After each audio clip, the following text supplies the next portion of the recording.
that one glorious word represents more than just the geography between the Sabine and the Rio Grande. It represents a unique idea and way of life. A life of rugged individualism, proud self-reliance, gritty toughness, and fierce independence. That is what made Texas, and that is what will save her again. Howdy, folks. Sam Houston here. I want to thank you for tuning into the Feed Bandit podcast. Feed Bandit is the Texas first outdoors brand built by rabid Texans, for rabid Texans, and all those who aim to be one someday. We unapologetically promote the ideals that shape our Texas pride and Texas first patriotism through our love of hunting, the outdoors, and the gear and apparel we create. Texas, above all else, preserve the tradition, protect the legacy. Check us out at feedbandit.com. And to repeat that great rallying cry from a former colleague of mine, liberty or death. Now, enough of my talking. Here are a couple of bandits that love Texas as much as I do. Enjoy.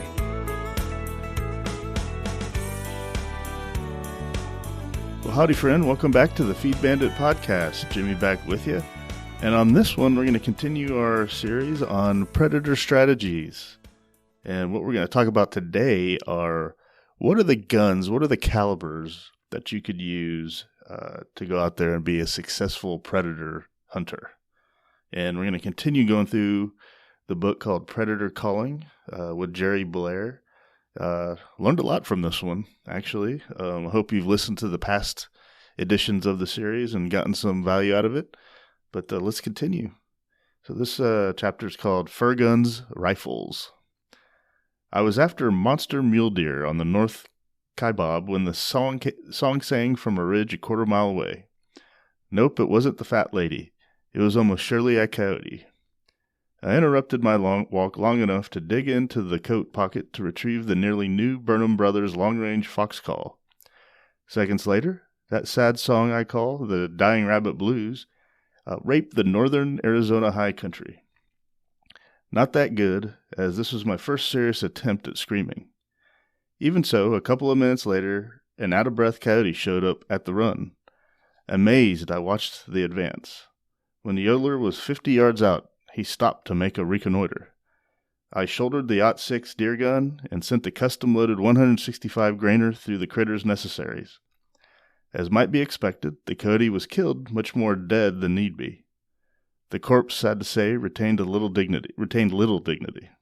Blew it apart. That experience taught several valuable lessons. Yes, the rabbit distress scream does cause coyote to come close. Yes, about any centerfire rifle will kill a coyote graveyard dead. Yes, mule deer and elk guns like the 30-06 and all others of like genre do a messy job when it comes time to do wet work on coyote-sized critters. Kinder and gentler calibers abound. That experience atop the mountain that lays on its side caused me to set out to learn all I could about the exciting sport of predator screaming. And it did even more. I set out almost immediately on the search to find the perfect fur gun. My years of experience since the harvesting of that first called coyote have convinced me of the cold hard facts. There are a lot of good fur calibers available to those who squeeze the rabbit. No one caliber, at least none I've used, can be considered to be a perfect fur gun for all facets of predator screaming. No such caliber, the way I see it, exists. A caliber that does a dandy job on long-distance coyote weighing 30 pounds may be the 22-250. Does less well when the target becomes an 8-pound fox that begs for the rabbit from 20 steps behind the gun bore. The best a screamer can do is to choose the gun or guns that most often meets expectations, forgetting the perfect gun and settling for the next best, the nearly perfect fur gun. A nearly perfect fur gun, no matter the caliber, must be accurate. If you can't hit 'em, you can't kill 'em. Out-of-the-box accuracy can be decent among about all of the calibers marketed as varmint guns. I write mainly of those that have an appetite for the .224 diameter bullet. The newly resurrected Hornet, the .222, the .222 Magnum, the .223, the .22-250, and the .220 Swift, shooting factory-made ammunition, owns enough accuracy to deliver a killing blow to a coyote, a bobcat, or a fox at moderate range. Trouble is, the critters I have screaming into gun range do not always cooperate and come to moderate range. An almost perfect fur gun, the way I see it, should have enough talent to consistently take critters at moderate range and have the extended talent needed to take occasional critters at immoderate range. Considering the above, I believe it important to comment a bit more on extended range targets. 9 out of 10 of the coyotes I call will come so close I can smell the mutton on their breath. Bobcat and fox are more so. The coyote, bobcat, and fox you call will approach similarly. That 10th critter is the one you should prepare for. While on a hunt with a well-known Nebraska publisher, we discovered number 10 to be a paranoid coyote that galloped broadside at an honest 300 yards. I amazed the publisher and myself, although I made no comment at the time, when I cleaned the earwax and all else from the critter's ear using a 52-grain chunk of copper-coated lead. On another hunt, a Babbitt Ranch cowboy and I were calling the Redlands when a big male coyote swaggered to a ridge top 500 yards distant. Again, number 10. Aiming at the moon, I triggered a desperation round that found the coyote's engine room. Luck? Mostly. I feel it important to say the luckiest people I know are those who are best prepared. Knowledge of the gun, knowledge of the cartridge performance, and ability to judge range permitted me to place the bullet within the ballpark. Luck did the rest. You know, I've had a shot like that before. It was let's see, I used my 30-06 bolt action, and it was probably over 250 yards. It was a medium-sized coyote coming around this large hill at Rancho Bandido, and we were driving around, and we saw it kind of just trotting, you know, at that range. It might have been 300 yards. And we stopped. I got out, and I aimed. I mean, this was like the whole process was probably a 5-second to 10-second turnaround. Aimed, boom, shot, bam, knocked him down. I mean, it was so fast, but that was so fun to do. But he's right. I mean, a 30-06 will pretty much blow the thing in half, at least that size of a coyote. So there's kind of no hope in getting that fur, if that's what you're looking for. But anyway, that was really fun. Not sure I'll be able to make that shot again that fast, but, you know, who knows.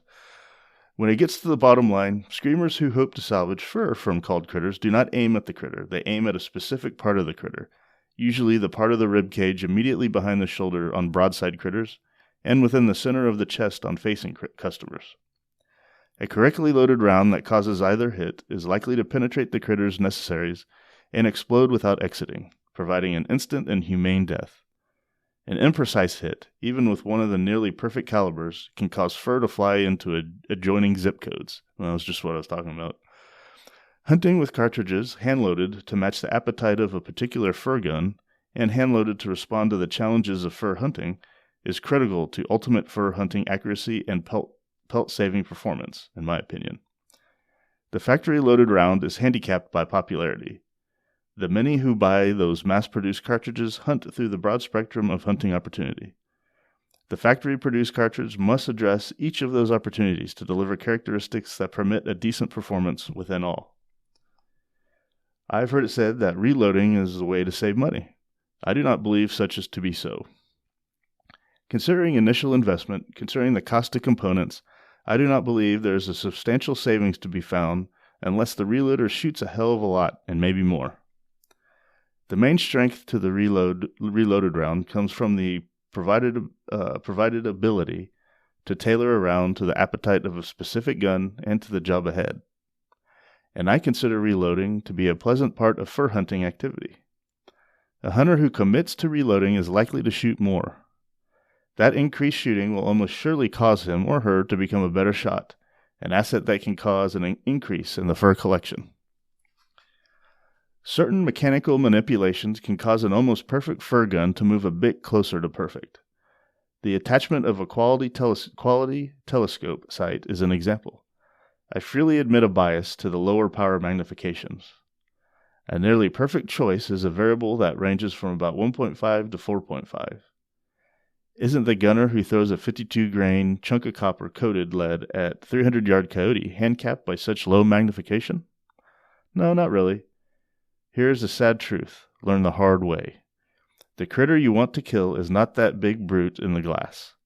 The target always is that little bitty booger you see with the naked eye. The lower magnification sights, in my opinion, cause me to aim more precisely. That same lack of magnification is almost always an asset when a critter comes bootstrap close. Careful attention to the trigger can also improve accuracy.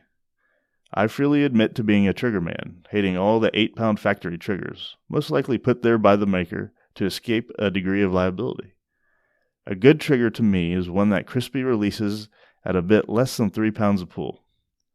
All of my collection of fur getters, Sarah Brady would call it an arsenal, have crisp and lightweight triggers, factory triggers adjusted by a competent gunsmith or replacement triggers installed by the same.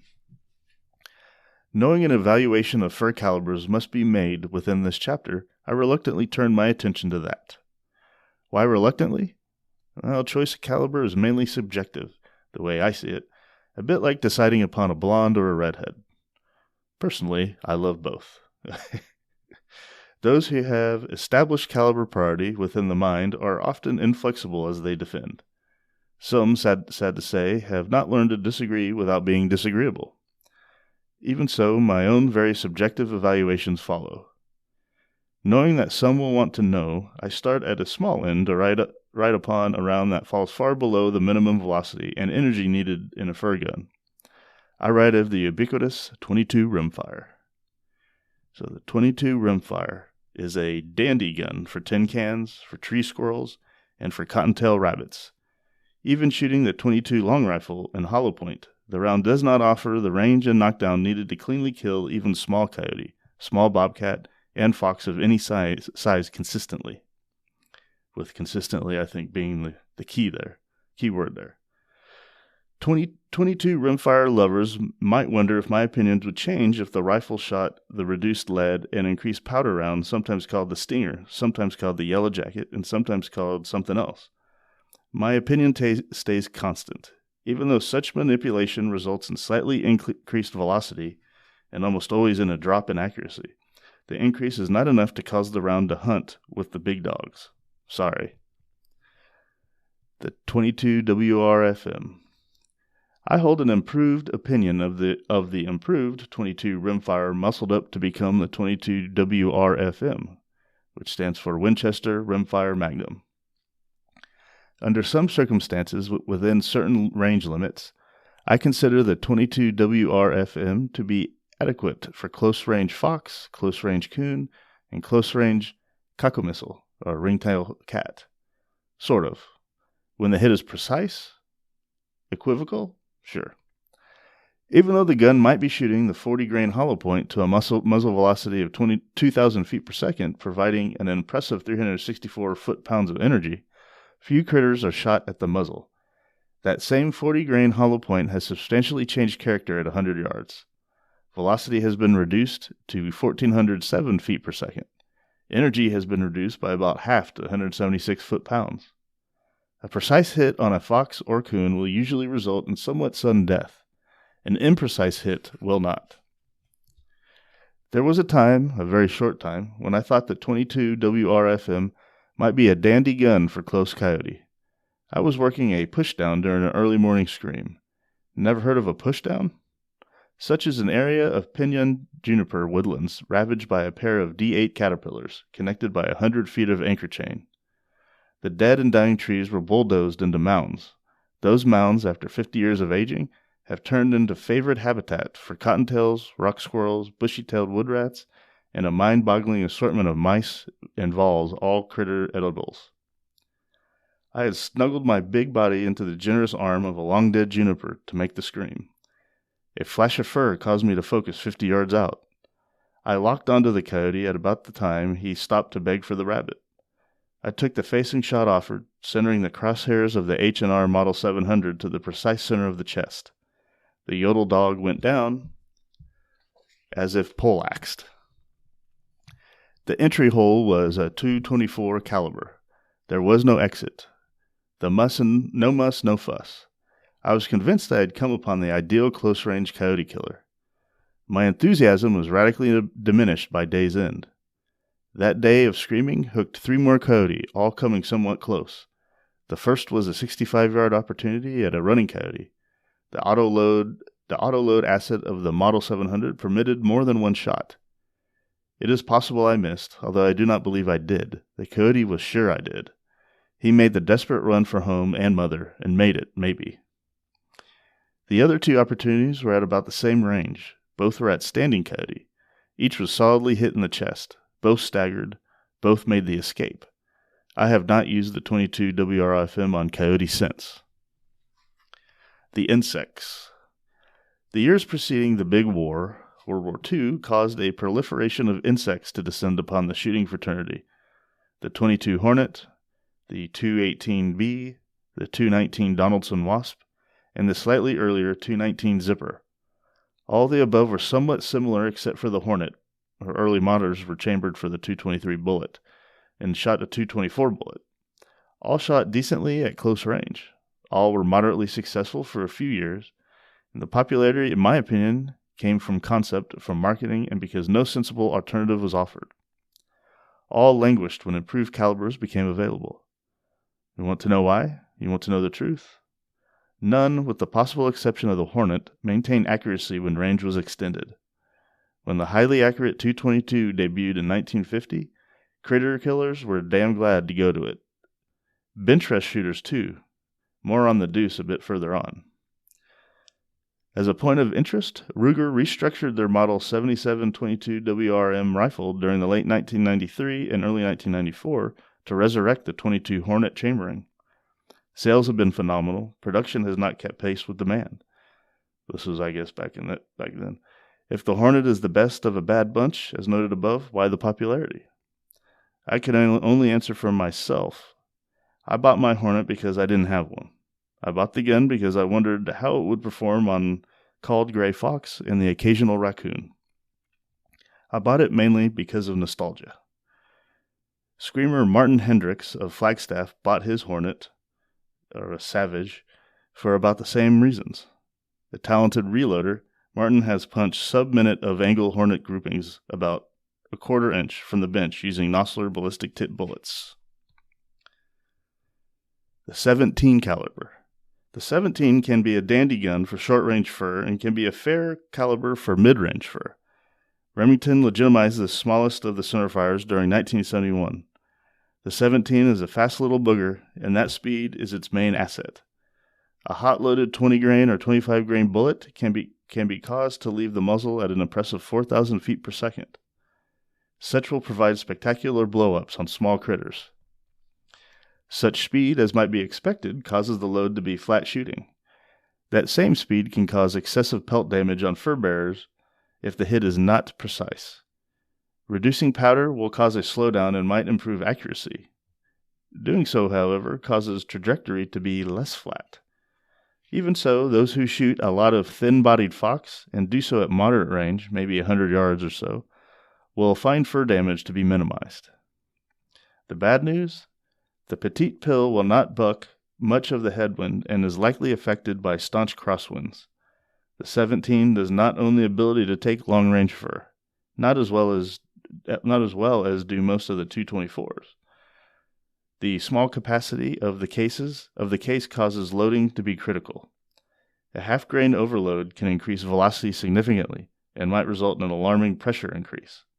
The bottom line, the 17 is fun to shoot and does a decent job on critters out to about a couple 100 yards. All right, the 222 Remington. I believe the Deuce to be the most accurate of the mid-range calibers. The caliber has been a favorite of bench rest shooters since its introduction in 1950. Hunters were likewise impressed. Much of the time, a factory gun fresh from the dealer's shelf would deliver a minute of angle accuracy. Unlike predecessors, the Deuce accuracy did not appreciably diminish as range extended. I see the 222 as an almost perfect fur caliber for all the East, all the Midwest, and parts of the West. Loaded close to maximum, the 222 round does a dandy job on coyote out to about 200 yards. Downloaded, the round becomes dandy for close-range fox. Sadly, as I was creeping into geezerhood, not paying attention, the major manufacturers conspired to cause the deuce to turn belly up. Those who hanker for a deuce must currently deal with custom gun makers or custom barrel makers. Those deuce lovers who are not insistent on virginity have the option of adopting an experienced Remington Model 700, an experienced Model 77 Ruger, or some such. Check local sporting goods stores, maybe in a mega store like Cabela's. As a final opinion, examine the listings within a publication such as Gun Digest if you want one.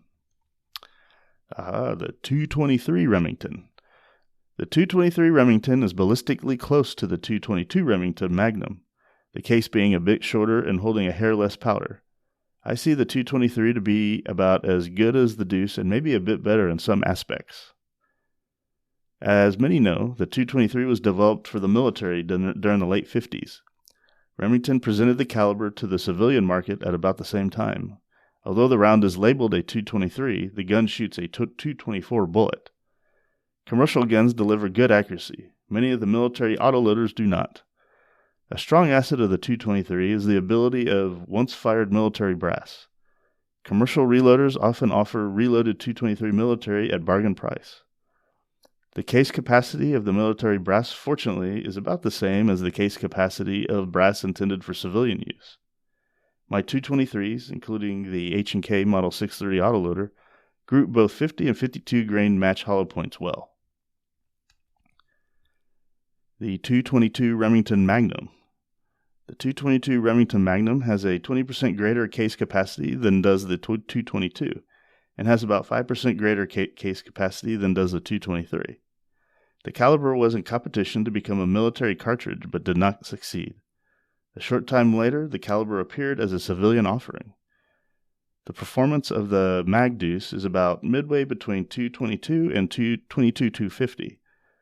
The 222 Magnum delivers accuracy that is nearly equal to the legendary accuracy of the 222 and has added advantage of increased range out to about 275 yards. The 222 Magnum has not enjoyed the same degree of popularity as either the 222 or the 223, and probably never will. Even though the Magnum is ballistically superior to the standard deuce, the 8-year head start enjoyed by the latter causes the 222 mag sales to lag.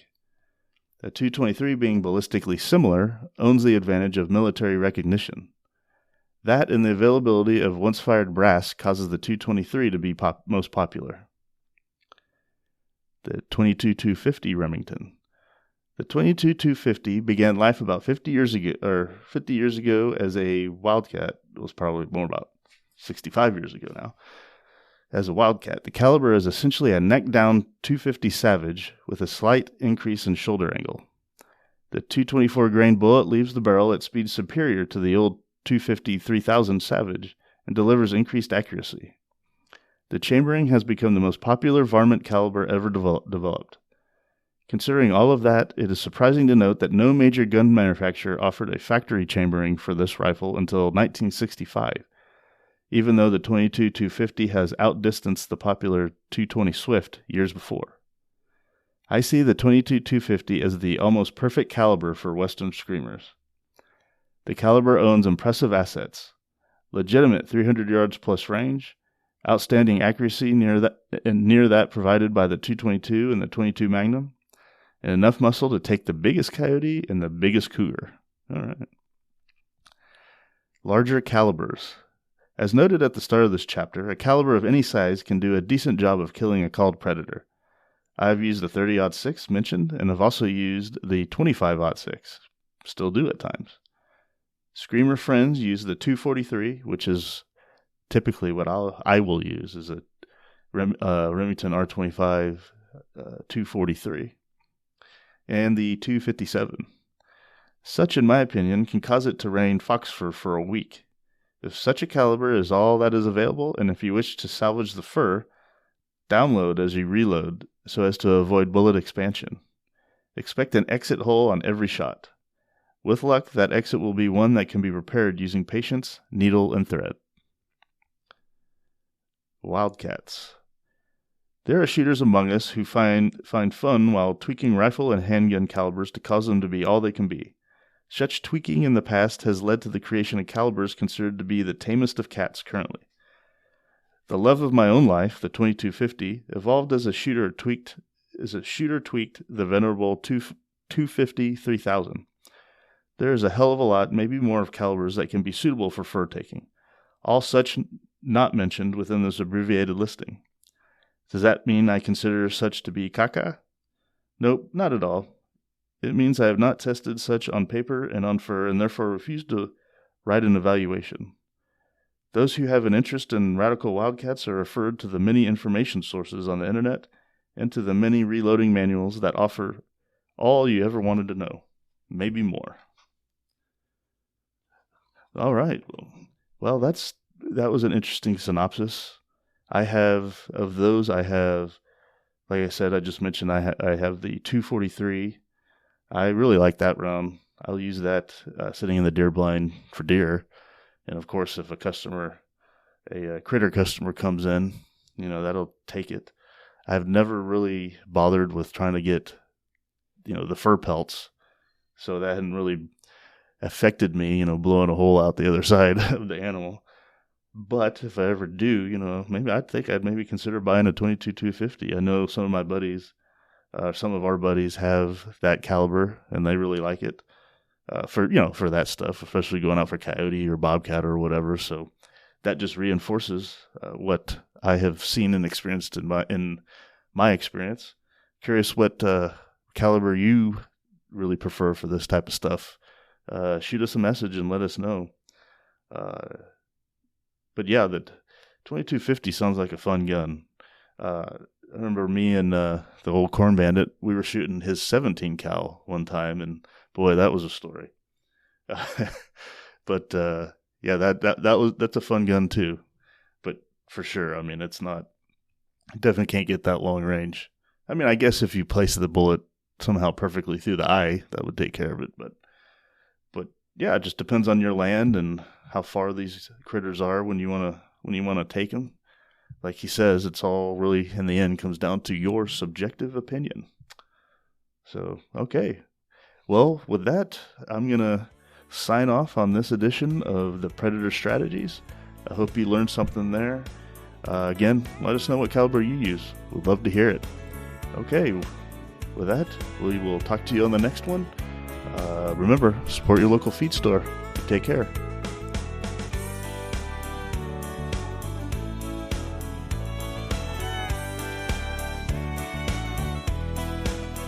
Well, I hope the Bandits gave you an interesting episode that either entertained or educated you. Or better yet, both.